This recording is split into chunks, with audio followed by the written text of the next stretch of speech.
हमारे साथ मौजूद हैं पुलिस अधीक्षक डॉक्टर सतीश कुमार,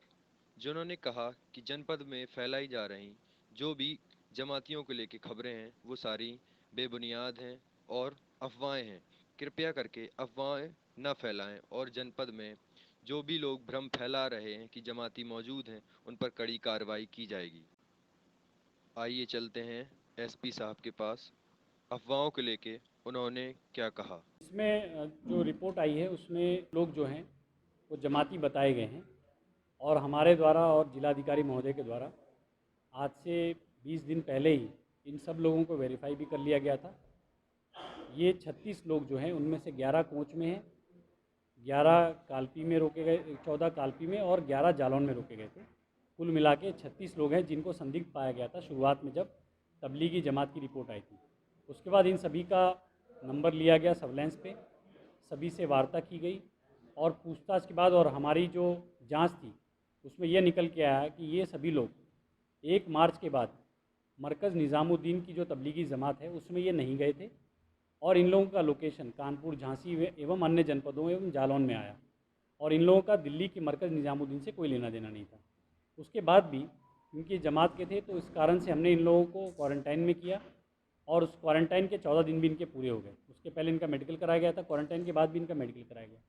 अब 14 दिन पूरे होने के बाद भी इनको अभी तक क्वारंटाइन में रखा गया है और ये अगले 14 दिन भी इसी लॉकडाउन में पूरे कर लेंगे, उसके बाद इन्हें घर भेज दिया जाएगा। इसी दौरान इन लोगों का कोरोना टेस्ट भी कराया गया है और उसमें भी अभी तक रिपोर्ट आनी बाकी है और अभी तक इसमें से ना ही कोई कोरोना पॉजिटिव निकला है, ना ही कोई हाँ, इसमें जो लॉकडाउन है हमारे जनपद में इसका सख्ती से पालन कराया जा रहा है और हमारे जनपद में यदि कोई शिकायत मिलती है कि कोई बिना बात के घूम रहा है या कहीं पे ग्रुप बना के, झुंड बना के लोग खेल रहे हैं या घूम रहे हैं या कहीं कोई सोशल गैदरिंग कर रहे हैं जहाँ पे सोशल डिस्टेंसिंग का नियमों का पालन नहीं किया जा रहा, तो उन लोगों पे सख्त से सख्त कार्रवाई की जाएगी। और हमारे जनपद में यदि इस तरह के लॉकडाउन का रूल्स का उल्लंघन किया जाता है तो ऐसे लोगों के खिलाफ़ मुकदमा भी लिखा जाएगा और सख्त से सख्त कार्रवाई होगी। इसके अलावा अभी कुछ दिन पहले एक पेपर में एक न्यूज़ छपी थी कि राठ हमीरपुर का एक व्यक्ति यहाँ बीमार होकर आया और उसको कोरोना संदिग्ध बताया जा रहा है,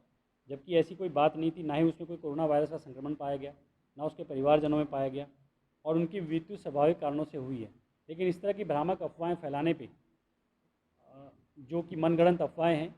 इसमें डिजास्टर मैनेजमेंट एक्ट के अंतर्गत ऐसे लोगों पर कार्रवाई भी की जा सकती है जो भ्रामक अफवाहें फैला रहे हैं और इस तरह के लोगों को भ्रमित कर रहे हैं और मीडिया में गलत संदेश भी दे रहे हैं। यदि इसके अलावा कोई किसी तरह की टिप्पणी, टीका टिप्पणी करते हैं मीडिया में और गलत और भ्रामक चीज़ें फैलाते हैं तो उनको खिलाफ़ सख्त से सख्त कार्रवाई की जाएगी डिजास्टर मैनेजमेंट एक्ट के अंतर्गत,